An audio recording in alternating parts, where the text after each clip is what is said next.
নমস্কাৰ সকলোকে প্ৰথমতে স্বাগতম জনাইছোঁ। সো বন্ধুসকল ভিডিঅ'টো বনাবলৈ মন নাছিল যদিও নতুনকৈ ইয়াতে কিছুমান নটিফিকেশ্যন আহিছে। চাওক ইয়াতে নিউকে আপোনালোকে যদি ৱেবছাইটত যাই দেখিবলৈ পাব। ইয়াতে আপোনালোকে ভাবিলোঁ কিছুমান ইম্পৰ্টেণ্ট ইনষ্ট্ৰাকশ্যন কৈ দিয়া হৈছে আপোনালোকক জনাই দিওঁ বুলি।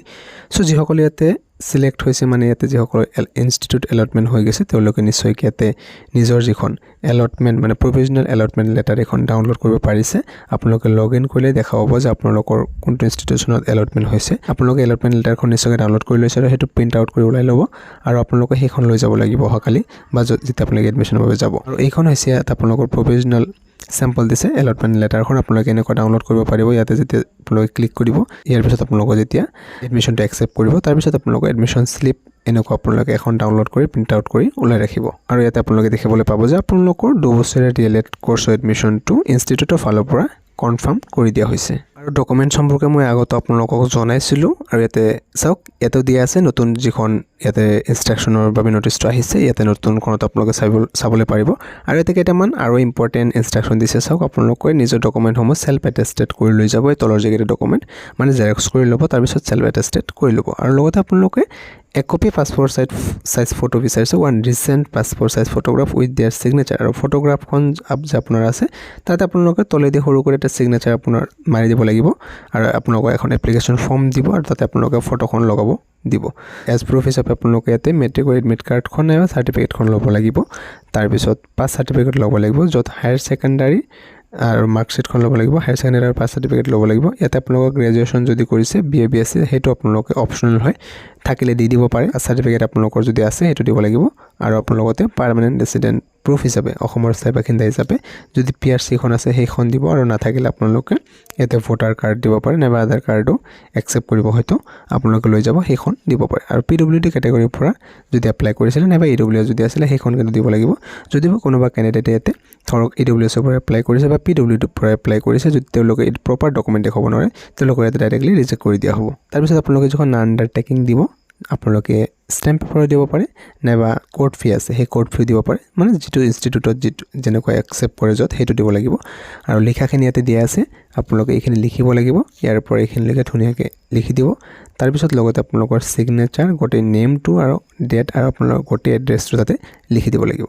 লগতে ইয়াতে কোৱা হৈছে আপোনালোকে এডমিশ্যনৰ সময়ত চাওক after document verification and acceptance for admission pay' the admission fees to confirm the seat. আপোনালোকৰ ইয়াতে যিটো এডমিশ্যনৰ ফিজ আছে সেইটো পে'মেণ্ট কৰিব লাগিব যাতে আপোনালোকৰ এডমিশ্যনটো ফাইনেল হৈ যায়। আপোনালোকে লগে লগে ফিজটো পে'মেণ্ট কৰিব লাগিব। ফিজটো আগতে ছেমিষ্টাৰ চিষ্টেম লোৱা হৈছিলে 1300 বা এনেকুৱা লৈছিলে। এতিয়া কি কৰিলে এবছৰৰ ডাইৰেক্ট একবাৰতে লৈ লয়। চ' 4700 এনেকুৱা ল'ব।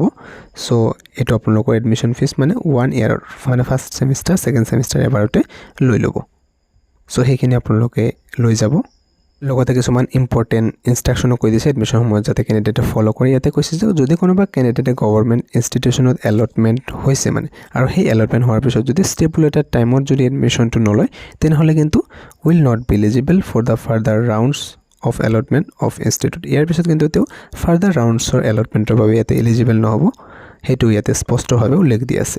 কিন্তু ইয়াতে যদি কোনো কেণ্ডিডেটে প্ৰাইভেট ইনষ্টিটিউটত এলটমেণ্ট পাই যায় আৰু ইয়াৰ পিছত যদি তেওঁ এডমিশ্যন নলয় তাৰপিছত কিন্তু যদি প্ৰাইভেটত এডমিশ্যন নলয় তেতিয়াহ'লে কিন্তু ফাৰ্ডাৰ ৰাউণ্ডছৰ কাউন্সেলিঙৰ বাবে ইয়াতে এলিজিবল হ'ব। লগতে আপোনালোকে Annexure 2 দিব লাগিব, declaration for participating in further rounds of the allotment of institute. ইয়াতে আপোনালোকে কৈছে যে যদি কোনোবা কেণ্ডিডেটে ইয়াতে নিজৰ ইনষ্টিটিউটৰ এলটমেণ্টত ছেটিছফাই নহয় আৰু যদি তেওঁ বেলেগ নেক্সট ৰাউণ্ডৰ বাবে পাৰ্টিচিপেট কৰিব বিচাৰে যে মই বেলেগ ইয়াতকৈ ভাল ইনষ্টিটিউট মোৰ প্ৰিফাৰেঞ্চ ৱাইজ মই বিচাৰোঁ মই ইয়াতে এডমিশ্যনটো নলওঁ তেনেহ'লে সেইটোও কৰিব পাৰে আপুনি। আৰু তেতিয়া আপোনালোকে এইখন ফিল আপ কৰিব লাগিব। ফিল আপটো সকলোৱে কৰিব লাগিব। আৰু যদিহে কোনোবাই নেক্সট ৰাউণ্ডত পাৰ্টিচিপেট কৰিব বিচাৰে তেনেহ'লে এই 1 নম্বৰটো তলত লিখি দিব। আৰু যদিহে পাৰ্টিচিপেট নকৰে এডমিশ্যনটো একচেপ্ট কৰিব বিচাৰে এই 2 নম্বৰটোহে লিখিব লাগিব।